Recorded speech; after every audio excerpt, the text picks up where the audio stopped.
दुनिया के ज्यादातर देश, दुनिया की हर बड़ी संस्था आज पुलवामा में करवाए गए आतंकी हमले के खिलाफ एकजुट है, एक स्वर से बोल रही है। मुझे अपने वीर जवानों पर गर्व है जिन्होंने 100 घंटे के भीतर ही अपने साथियों पर हुए हमले के एक बड़े गुनहगार को वहां पहुंचा दिया जहां उसकी जगह थी। सीमा पार डटे सैनिकों पर, मोदी सरकार पर और मां भवानी के आशीर्वाद पर भरोसा रखिए। इस बार सबका हिसाब होगा, हिसाब पूरा होगा।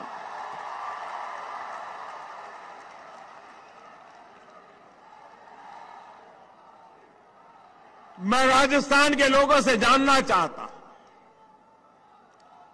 मानवता के ऐसे दुश्मनों को सबक सिखाना चाहिए कि नहीं सिखाना चाहिए? इंसानियत के ऐसे दुश्मनों का चुन चुन करके हिसाब होना चाहिए कि नहीं होना चाहिए? दुनिया भर में इनका दाना पानी बंद होना चाहिए कि नहीं होना चाहिए? साथियों, आपका एक प्रधान सेवक इसी काम में जुटा है।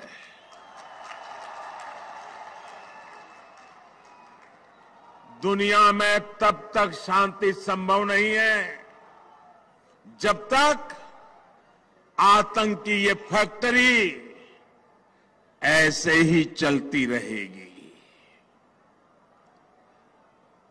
आतंक की इस फैक्ट्री पर ताला लगाने का काम भी अगर मेरे ही हिस्से लिखा है तो ऐसा ही सही।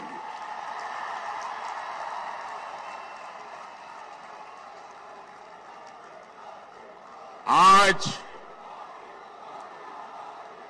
आतंक के विरुद्ध पूरी दुनिया में एक व्यापक मत बन चुका है। आतंक के गुनहगारों को सजा देने के लिए हर मोर्चे पर मजबूती के साथ हम आगे बढ़ रहे हैं। ये संकल्प सिर्फ मोदी का नहीं है, 130 करोड़ हिंदुस्तानियों का है। क्योंकि ये राजनीति से ऊपर राष्ट्र नीति का, राष्ट्र की सुरक्षा और स्वाभिमान का सवाल है। भाई और बहनों, पुलवामा हमले के बाद आपने भी देखा है कि कैसे एक एक करके पाकिस्तान का हिसाब लिया जा रहा है। हमारी सरकार के फैसलों की वजह से वहां हड़कंप मचा हुआ है। देश में रहते हुए अलगाववाद को हवा दे रहे लोगों पर भी कार्रवाई सख्त हुई है और सख्त होती रहेगी। साथियों, अब ये बदला हुआ हिंदुस्तान है। ये दर्द सरकार चुपचाप नहीं, ये दर्द सह करके हम चुपचाप नहीं बैठते। हम आतंक को कुचलना भी जानते हैं। ये नई रीति और नई नीति वाला भारत है। भाइयों बहनों, उन सरपंचों से मैंने कहा था 2 साल पहले, तब तो सरपंच नहीं रहे थे लेकिन पहले सरपंच थे। मैंने उनसे कहा आप मुझे एक वादा करिए और वादा निभाना होगा। तो मेरे कश्मीर घाटी के इन भाइयों बहनों ने मुझे कहा कि मोदी जी आप कहिए हम अपना सर कटा देंगे लेकिन वादा नहीं तोड़ेंगे। मैंने कहा लेकिन आपने मैं क्या मांगता हूं वो तो सुना नहीं है। बोले आप कुछ भी कहिए हम पूरा करेंगे। और मेरे भाइयों बहनों, मैं देश के सामने पहली बार यह घटना सुना रहा हूं। मैंने उनसे कहा, कश्मीर घाटी के पंच सरपंचों से मैंने कहा कि आप घाटी में ये आतंकवादी स्कूलें जला रहे हैं, इसको बंद करवाइए, किसी भी हालत में होना नहीं चाहिए।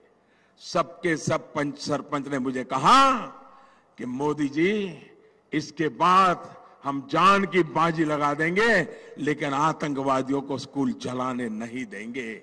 मैंने उनसे कहा था जब आतंकवादी स्कूल जलाता है तब इमारत नहीं जलाता है, आपके बच्चों का भविष्य जलाता है।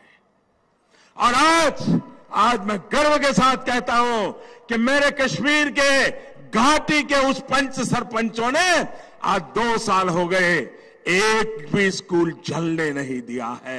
आतंकवादियों को पकड़वा दिया, आतंकवादियों की खबर पुलिस को दी लेकिन स्कूल जलने नहीं दिया है। और इसलिए मेरे भाइयों बहनों, गलती से भी अगर हमें लड़ाई जीतनी है, आतंकवाद को जड़ से उखाड़ना है, तो हम गलती न करें। आतंकवादी हैं, कश्मीरी आज भी आतंकवादियों के कारण मुसीबतें झेल रहा है, वो भी उससे मुक्ति चाहता है। लेकिन पहले सरकारों ने ऐसे बीज बोए कि उनके सपने पूरे नहीं हुए। आज कश्मीरियों के सपने अगर कोई पूरा करेगा तो यही हिंदुस्तान करेगा, यही हिंदुस्तान की सरकार करेगी। मेरे भाइयों बहनों, पाकिस्तान में नई सरकार बनी तो स्वाभाविक है जो नए प्रधानमंत्री बने थे प्रोटोकॉल के तहत मैंने उनको फोन करके बधाई दी थी। पाकिस्तान के नए प्रधानमंत्री, क्रिकेटर के रूप में तो लोग उनको जानते हैं। और मैंने उनसे कहा था बहुत लड़ लिया हिंदुस्तान पाकिस्तान ने, पाकिस्तान ने कुछ नहीं पाया, हर लड़ाई हमारे वीर जीत चुके हैं और यह सिलसिला आगे भी जारी रहेगा।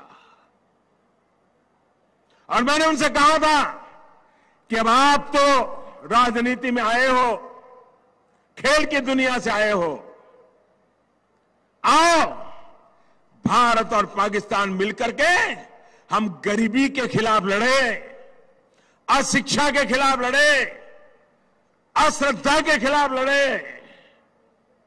ये बात मैंने उनको उस दिन कही थी और उन्होंने मुझे एक बार और भी बताई थी कि मोदी जी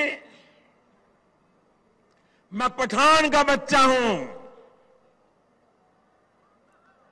मैं सच्चा बोलता हूं, सच्चा करता हूं। आज पाकिस्तान के प्रधानमंत्री की इन शब्दों को कसौटी पर कसने की जरूरत है। मैं देखता हूं वो अपने शब्दों पर खड़े उतरते हैं कि नहीं उतरते हैं। भाइयों बहनों, आज इस अवसर पर मैं हर उस हिंदुस्तानी का भी आभार व्यक्त करता हूं जो शहीदों के परिवारों की आर्थिक तौर पर मदद के लिए आगे आए हैं।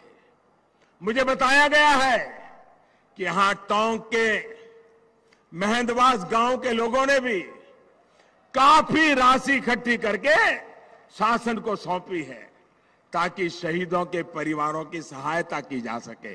उन गांव वासियों को मेरा नमन। भाई और बहनों, आज प्रत्येक हिंदुस्तानी देश की सेना के साथ है, देश की भावनाओं के साथ है, लेकिन मुझे मुट्ठी भर उन लोगों पर अफसोस होता है जो भारत में रहते हुए पाकिस्तान की भाषा बोल रहे हैं।